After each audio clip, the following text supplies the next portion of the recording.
I'm the Animist, and you're listening to the Video and Company podcast. Today we have Caleb Roenigk, who is a motion designer at Union. So this might be a switch up from previous shows. If you know me personally or see me on Instagram, you'll know I've been animating a lot lately, and it's something I'm thinking about diving into a lot more. So that's why I brought Caleb on.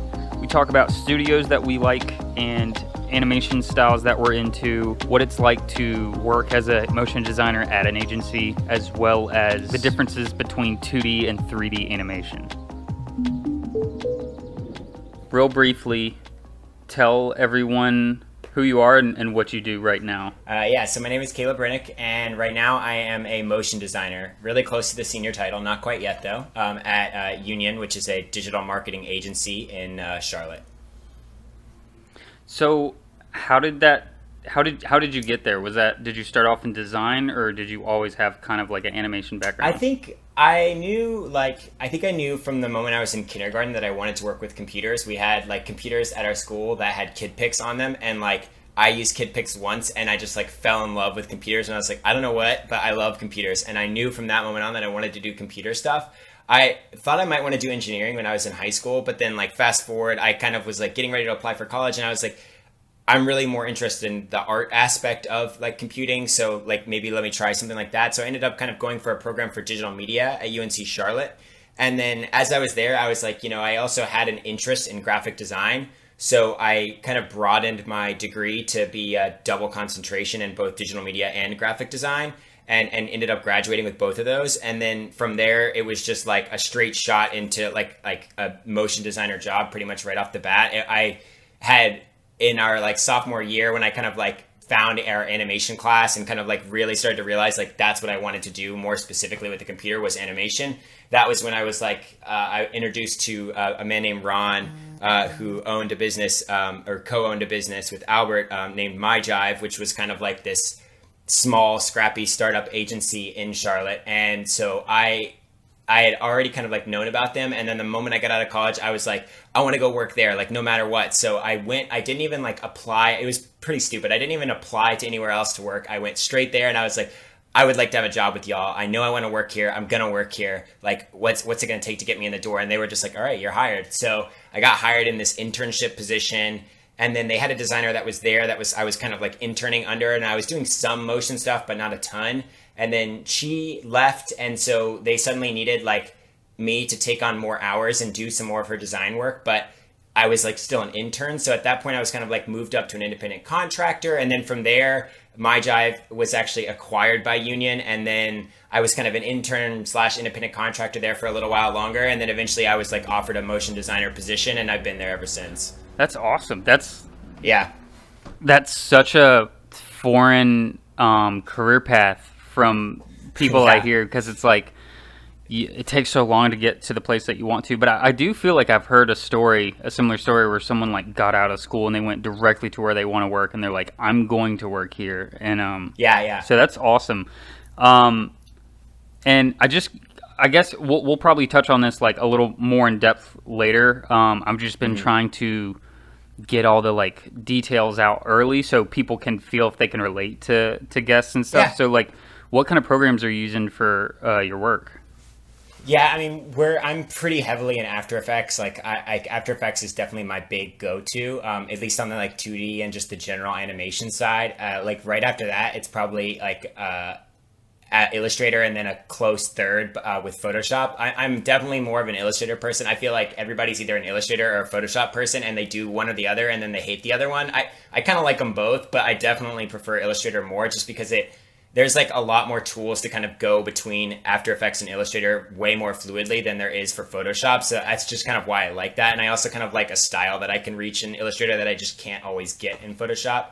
And then after that, it's probably like a combination of Blender and Cinema 4D just to kind of fill in some 3D areas where we need. But other than that, there's like probably a handful of other small miscellaneous programs, but that's the primary set. Are you all, or are you doing much Cinema 4D Blender, or is it kind of like just when the situation arises, you have it? Yeah, it definitely comes and goes. It's so funny because while I am a motion designer and the majority of my job is based in motion, occasionally we have like fringe projects that are like still like the majority of our work, but still kind of like a fringe project to me in that it's not directly aligned with like motion design stuff, but it is work that we are doing. And it like recently right now we are working very heavily in cinema to kind of process and do a bunch of like product renders for e-commerce sites. Gotcha. And so that isn't directly in the motion designer thing, but that's like, that's a job that keeps the lights on and the bills paid and allows me to do the other motion design stuff. Then I'm fine to like jump on that. So we're other than that, we're mostly like pretty minimally in 3D. We haven't done a ton of 2D, 3D combo stuff. We mostly either work in one or we work in the other, and we're primarily more in the 2D space. Yeah, and I've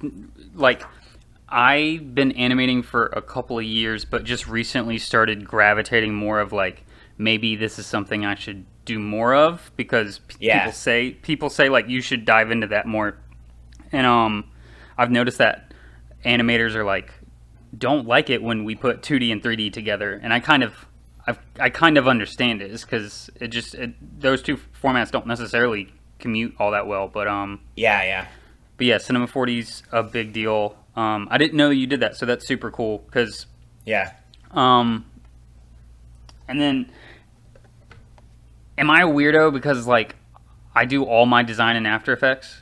Because that's so funny. Literally, I know so many people that do that, and I am like so the opposite. I just think part of that was like I was never in like the few animation classes I had. It was always like, do the boards in Illustrator, do the boards in Photoshop, do them on paper, then you bring them into After Effects. And I just think I got so in that headspace that now I'm like, if somebody's like, oh yeah, I just like, my boss like, oh, sometimes I'll just start up an After Effects project and just start dropping stuff in there. And I'm like, no, that's like way too unorganized for me. I want my grid and my guide and my snapping, and I want to like do all that stuff and like be an illustrator and like really zoom and get all this like detail in there, and then be like, okay, it's clean, now let me put it in After Effects. I don't ever want it to be like in that messy state when I'm in After Effects. So I probably should like try and do it, because I can definitely see the benefits of it. It's definitely faster, and some people are like crazy good at it. They can just start mocking and they know. But like I'm the kind of person where I want to build the technical structure first, like in Illustrator, and then solve the problem in After Effects. Okay, yeah, I assumed that it was like a designer thing, because I never considered myself a designer and I never did design work. But it was like, I've been using After Effects for 6 years. I've got Illustrator for like maybe like a year of experience, and I've only really used it as a fancy converter. So like what? Tell me a little bit about Union. I know a little bit about it, but I feel like it's one of the places in town and in the state that probably deserves like a lot more recognition. It gets plenty of recognition. I'm just saying that like it's kind of a thing that I don't think too many people like hear about. Yeah, it's definitely super interesting. It's definitely been such an interesting place to kind of work and like be my first job, because in some ways I like don't have a frame of reference, but I also have ideas about how I want to do my job, and then like there's that reality, and then there's how you want to do it, and they don't always align. But like I'm pretty lucky that I work on a team where like those things line up pretty neatly. We definitely do a lot of stuff, and Union is a really unique agency because there is like 3 core service offerings, and right now they are especially interesting because they're kind of in this transitional phase where they're moving towards a larger agency structure as opposed to the smaller agency structure that they've been in for the past few years. But the agency is central business was centered more around like 3 separate core service offerings. There was like campaign and social work. There was like website and other experience app-based stuff. And then there was kind of like our wing, which is like studio and production, video production, animation. And what they've decided to do now is make this more central pivot so that it's more like Union is the resource, and then we provide services underneath the resource. But the client buys into the resource, and then they get all these different services at once instead of coming to us for a specific service. And there's, I think, a lot of business advantages to that. But more importantly, I think it is an attitude and a business model that enables collaboration a bit better and allows for people to kind of work more as being on the same team, as opposed to being these separate siloed resources that kind of have their own projects and they have their own thing, and like that's what they do. Because I'm of the personal opinion that I think like when you enable that collaboration at the business level, you're really going to increase the quality of the creative, because you just have more people and more ideas in the room, and you're going to have a better end product because there's more people like checking each other and like getting each other's backs and making sure that the final product is this high quality delivery. Yeah, it's like a compatibility thing. I had no clue about that. I think. Or maybe... Yep, no, I'm muted. Oh, there you go. But it sounds like a compatibility thing, because I I haven't delved too far into the agency world, but what little I have is I do know that like some agencies will have clients where they're like, oh, these people come to us for this thing, but they use somebody else for this thing, and it's like I would think that's kind of a pain for Yeah. the client to like have to manage the two, you know. Yeah, I think it is super interesting. It definitely is a pain for us. And I think it's really easy for us as creatives to see work that other agencies are doing for the same client and think, oh, our work, if we had did that, it could have been way better. And the truth is we don't really know because we don't know what those agencies, restrictions and timelines were. And I think for the clients too, it can be really painful. A lot of the times, I think especially the larger clients, the way that their business is run, they get really locked into like, we've used this person as a service provider before, we have to use them again. And so suddenly when they want to do something new, like they want to do a website redesign, but they already have a development team, like either internally or they work with another developing firm, suddenly they're only coming to us for, a website design, and then the development team is going to do it. And that is a situation that creates nightmares. It's a pain point for us. I can't imagine that it's not a pain point from the client side. I've never really been on that side of the table, but I can't imagine that that's any easier for them than it is for us. It definitely is annoying. And so it's nicer to be shifting to a business model where we are going to be more all encompassing and become that lead agency as opposed to one of many. Yeah, that's interesting. I never heard that. So you said and I want to touch up a little bit on the workflow that you have at the agency, but you did mention that you do freelance also, right? Mm-hmm. Yeah, a little bit here and there. It's really more of like, I don't actively search it out because I love being able to put my 40 in every week, and I love being able to do what I do at work. And then I'm like, all right, cool. I'm tired. I'm clocking off. And then, occasionally like freelance projects will kind of come through friends, and I'll be like, yeah, this might be something I'm super interested in, or, oh, I need some side cash, so this would be nice to like pick it up. But I've never been trying to like really hustle and like do a bunch of work 24/7. I would love to be able to do other stuff besides work too, even though I really love what I do. Okay, gotcha. So, like, what's the workflow for you?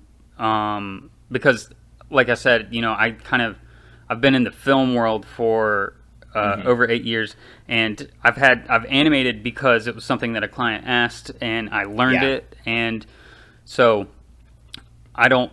Up until like this past year, I'm just now getting like actual corporate agency understanding of the industry of motion design. So what's your process like? Like, how much do you have your hand in the projects that come through to you? Like, are you in charge of the art, or are you just giving assets? And you just kind of like go from there. I think it's really so variable, and I think that's what's super interesting about specifically the studio like production video animation work that is very different from especially a lot of the other services that Union offers.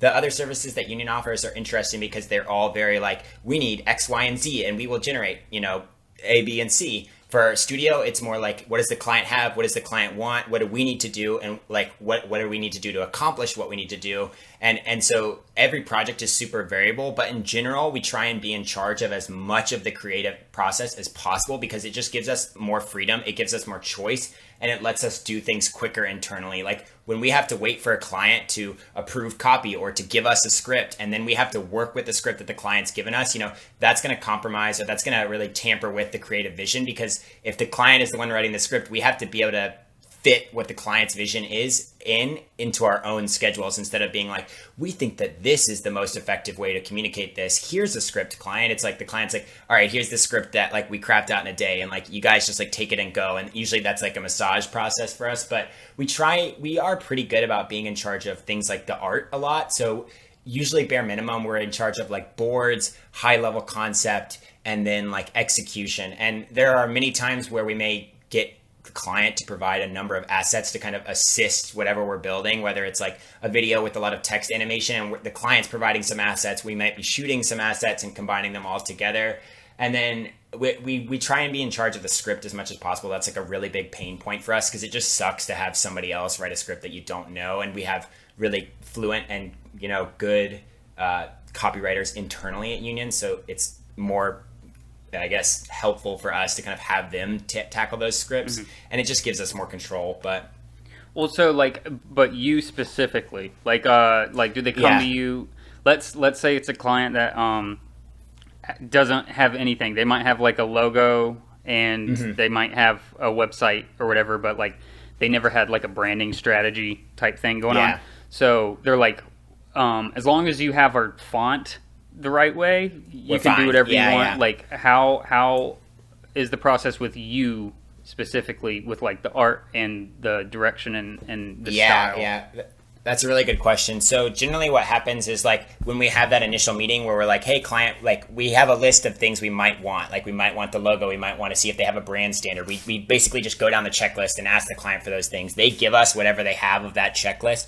And then what we'll do is we'll kind of have this kind of simultaneous work where I will take this, I will have a discussion maybe with some higher ups or with the script writer and say like, I think the video might go in this direction. I think that like, or maybe I'm thinking about some specific lines of text. I'm like, I think the script needs this, and this line of copy, and however else you want to hook these things up, go for it. I might like just kind of have a conversation that generalizes like, here's what I want the story to be. And then from there, like the script writer is going to go and write that script. And in the meantime, we're going to start like creating style frames or kind of assembling like a bunch of different examples from like Behance and from other creative outputs like Dribble, just like getting some stuff. So then that script writer is kind of putting that script together, and then we're going to go back to that client and say like, here's where our headspace is at creatively, and here's the script. Can you approve both these things and sign off? And we take feedback, and then at that point the scriptwriter is more or less done. Like I might have to meet up with them again a few times while I'm making boards to kind of massage some stuff, and we might have to do that same thing while we're animating.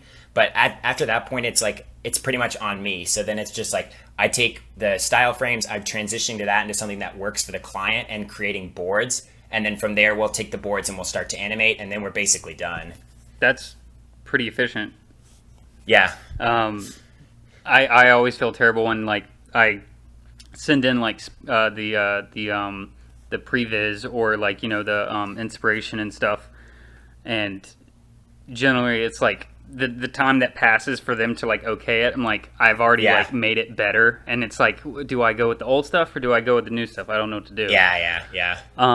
Yeah, we try and make sure that like when we do Previz, like Previz is like one of the hardest things I in my experience for this business, especially when we're working with like 3D elements or pseudo 3D in there.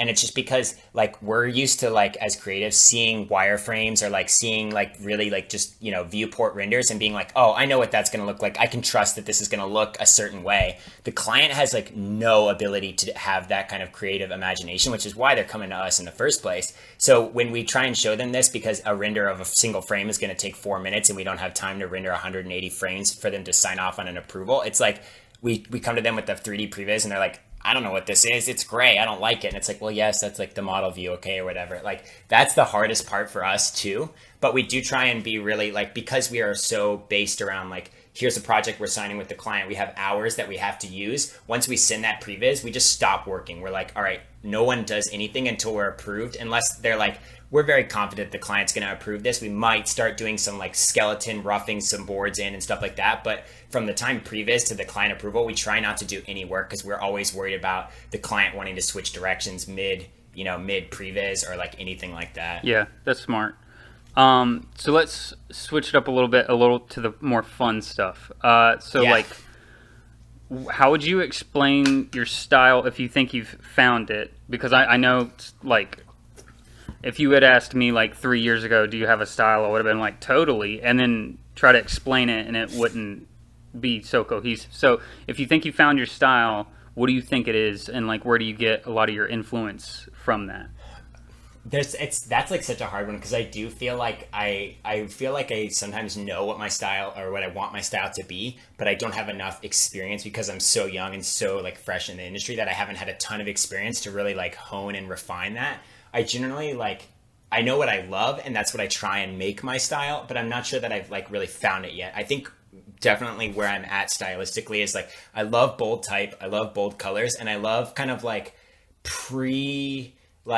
flat design, kind of super minimalism, but like also a lot of like really bouncy and fun character without having to actually bring in real characters. And I mainly just I try to not work with characters in my work because I'm not a character animator and I haven't really garnered those skills yet. I think at some point I would like to start working in that and really get personality, but that's like such a job within itself, is like just a character animator. And I don't even know that I'm like technically there yet. I'm like so focused on like a larger picture of like, let me just try everything in the candy store and like figure out what I really like before I'm like, I want to dedicate my life to learning how to animate characters. Yeah, and I was actually listening to a podcast with, do you know, I think his name's EJ from iDesign. Yeah. Mm-hmm. I've always liked his characters because it would be like, it would look like something from Adventure Time, but it would be 3D, Yeah. and it would just have like these, rubber hose ligaments. And I was like, Yeah. oh, he's got an interesting style. But then I listened to the podcast, and he's like, I'm such a terrible modeler that this is what I can do. And I'm like, oh, Yeah. dude, I thought it was an artistic choice. I love it. So it's funny that, we might think that way. But I think what gravitated me towards your stuff is I was getting like a little bit of like the Ben Marriott type look a little bit. Yeah. Mm-hmm. Are you into his stuff at all? Yeah, I've seen some of his stuff before. If I was trying to like picture like his top 5 works, I don't know that I could do it, but I've definitely seen his name and I see it attached stuff and I'm like, oh yeah, I remember this guy. And then I'll see it and I'll be like, this is some good work. And then I'll totally forget what kind of work he has. But yeah. But yeah, it's like you're very color focused and you work with like a lot of shapes. And then I really dig like your actual like motion work, and I feel like that's something that I should dive into a little more, like because I mean motion graphics, motion design, it's in the name. Yeah. But a lot of the times I'm just like, dude, I just want to make something that looks awesome, but then it starts moving and it's clunky, or you ease the hell out of it, Yeah. So what do you feel about that? I love the shapes too, for sure. I think that is like my area where I love that the most, because it's like every time I look at a graphic or an idea, I want to see like, and I love seeing work where it's like the like very complex ideas simplified down as much as possible. I think like for the viewer, it's so like engaging, especially when you see it done really well. It is something that's really hard to do, and I can't say that I always walk that line well, but like when you see really good motion work that has like something that's like, it's just a square on the screen, like a yellow square on a blue background, but like somehow like the way the script is and the way the motion is, you just know that is like a bird, and you're like, wow, that's such good animation, and they nailed it so well that like I think this square is a bird. Like that I think is like the most impressive feat, and that's why I love using the shapes, because when you can nail it right, it feels really good. Yeah, and I couldn't put it any way better. So like what would you say are some of your goals with I'm going to break this up into 2 different sections, because I know what we do is like it's fun and we enjoy it, otherwise we wouldn't do it, but then also like it's our livelihood, so we got to be like strategic with it. So I guess the first version is, what are your goals with the craft in general? Like where do you want to like take it? Like what kind of work do you want to be doing for the next like 5-10 years? Yeah, I think that's a really good question. I am like so in the zone that I don't even know. And at first I was like kind of upset that I didn't know that, because I was like, oh, everybody else has these like really sharp ideas about like exactly where they want to go in their career and stuff like that. I'm like more of a person where it's like, I know what my interests are, and when I find an interest, I'm just gonna like follow that until I'm satisfied. But I'm also at the state right now where I'm like, I'm really young and I'm lucky to work on a very, very, very small team, which means I have to wear a lot of hats. And I'm like, that's perfect for me right now, because I want to wear as many hats as possible and just get my hands in like every pot of honey and like figure out like, oh, I really didn't like doing green screen work for 4 hours, matting out this dog's hair. Or like, I really liked making this 3D hot dog. I really liked animating this thing. And like, so I think my like goal right now is just to learn as much as possible, and then figure out like, in my next job, or in my next life, or in my next 5 years, what do I want to be doing? And it's like, which of these things that I've done in the past do I want to be doing? I definitely am like super focused right now on like trying to broaden both my actual motion side, but also my technical like motion side. So like taking motion and then trying to link it up with other goals that aren't necessarily directly motion. So not just limiting to like animation and video, but like, how does animation apply to the web? How does animation apply to social? How can we make templates for social that makes it really cheap, but still make really good, high quality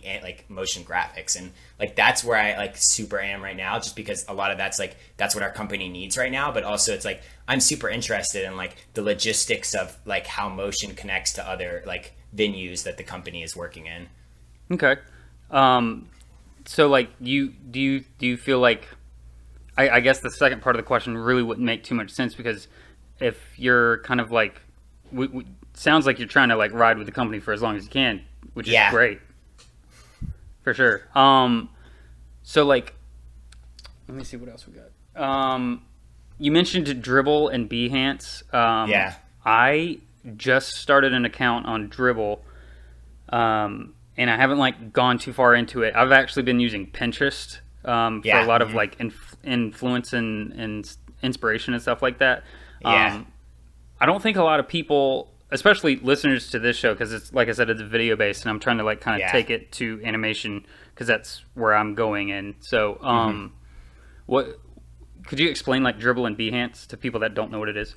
Yeah, sure. Yeah. Like Behance is pretty great because it's like if you have an Adobe account, like whether you're paying for Creative Cloud or not, like Adobe offers Behance as like a free kind of creative portfolio service. So it's a place where you can kind of upload your own creative portfolios. And it is like you have some template, but you also have a lot of ability to kind of upload your own images and style your portfolio how you want. And then they've also added like the ability to create websites off of that too, which is kind of a nice thing. But Behance is just kind of like a creative project curated site. So they have like tons of curation, and they also just have, you can follow individuals, you can follow certain kinds of like topics or certain kinds of awards that are given out, and they custom curate content for you on your like discovery page and stuff like that. So it's a really great way to like find a lot of creative work and also follow creatives. For me, it's not one that I update much. I'm like pretty terrible about all social media in general, but especially like the creative portfolio ones, I'm like so bad. I love to look at them, but then like I never remember to like put any of my own work up there, and I'm always like, oh, I'll do it next week. But that's kind of how Behance is. And Dribbble is similar, but it's less about portfolio and more about like, here's a thing I'm working on, or here's a small little portion of a project, or like here's a quick little message. It's much more like Instagram based than Behance is, where Behance is like this very full built out, like put your entire piece of work there and put all the steps up. It's like Dribble's like put a little quick thing up, put maybe like an in progress and a finished piece with each other and like call it a day. So it's definitely a place to go to get lots of like little quick inspirations. Okay. And do you remember when I DM'd you the other day? Did I find you on Behance or Dribbble? I think maybe Instagram even, but if not Instagram, probably Dribbble. Okay, I'll have to check the DMs because I saw some stuff on there that when we do the YouTube version, I like to do like a demo reel, kind of like your best of little 20-second clip.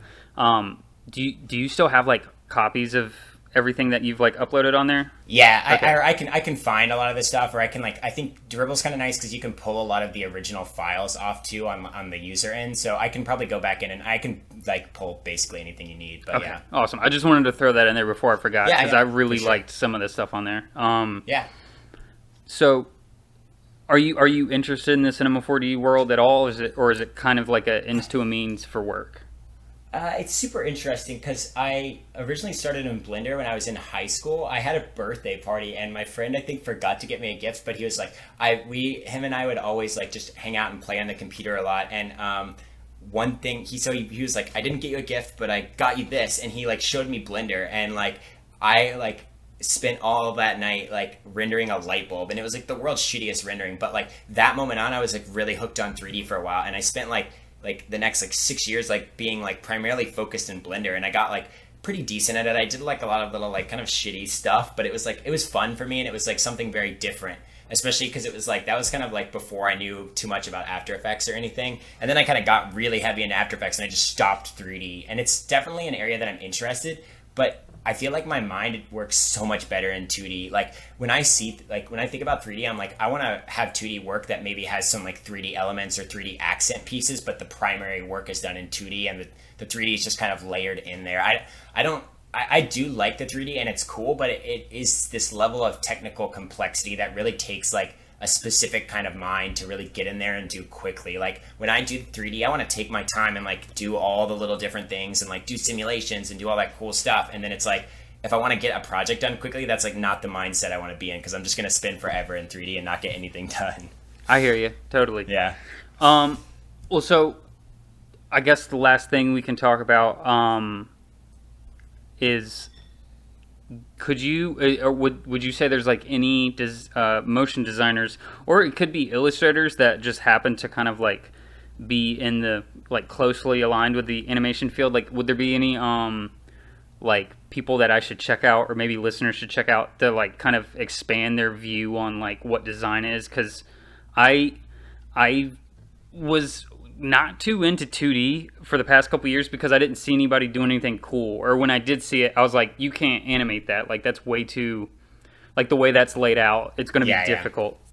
But then lately I've just been seeing some stuff where it's designed for animation, and it's like, I didn't even think about designing characters or shadows. Like, I had never seen a shadow and highlight like in a illustration, like a illustrator illustration, till like recently, and it's like kind of changed my outlook on everything. So who do you think you would recommend? Yeah, I've got a bunch, and I was just like Googling on the computer because I have like a big list that I like to keep of like places that I find. I like definitely in the super heavy 2D, but also like sometimes 3D world is like, I think like one of the best animation studios out there, especially within the US, is like Gunner. They're like amazing. I think they're based in either Chicago or maybe Detroit. They are like, oh my God, they're so good. They are like, just have a really good ability to capture style, but they also have such a high level of animation talent there that like everything they do is amazing. And they do a lot of great stuff with Google. They do stuff with Herman Miller, like Facebook, and just a ton of other places too. But a lot of their Google 3D work is pretty awesome. They also did some really good work with another studio that I love, which is Stink Studios.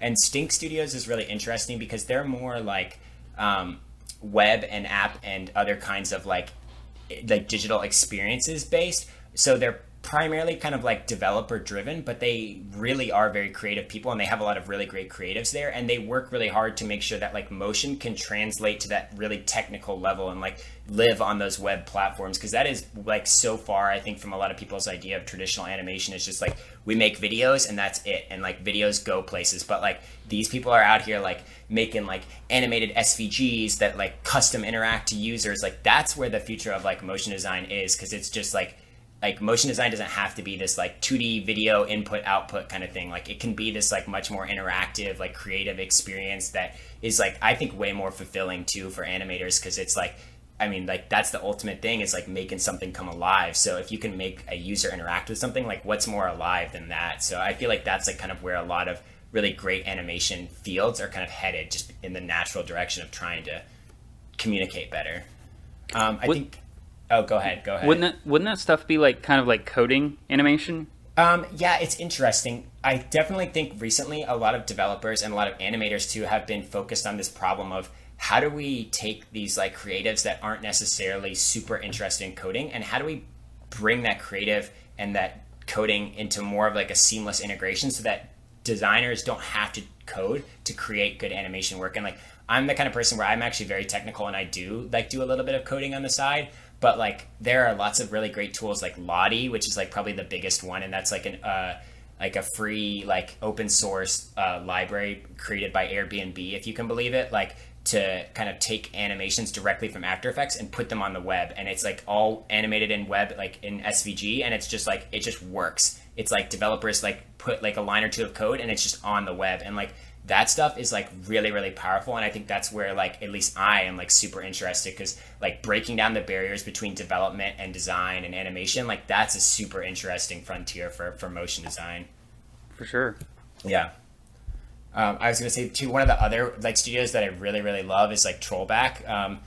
They're really, really great too. They're kind of like international, but they have one in New York, and I think maybe in Los Angeles too.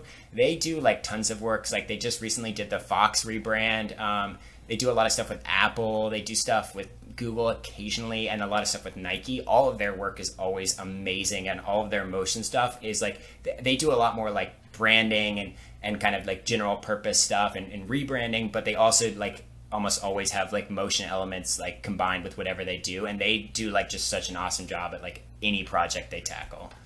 Dope. Yeah, I just looked up Gunner Studio. That kind of sounds right up my alley.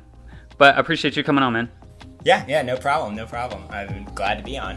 So thanks for listening. Be sure to check the notes for websites and Instagram handles to check out the guest. Be sure to follow me on Instagram at I am the Animist, and YouTube at the Animist Official. Thanks.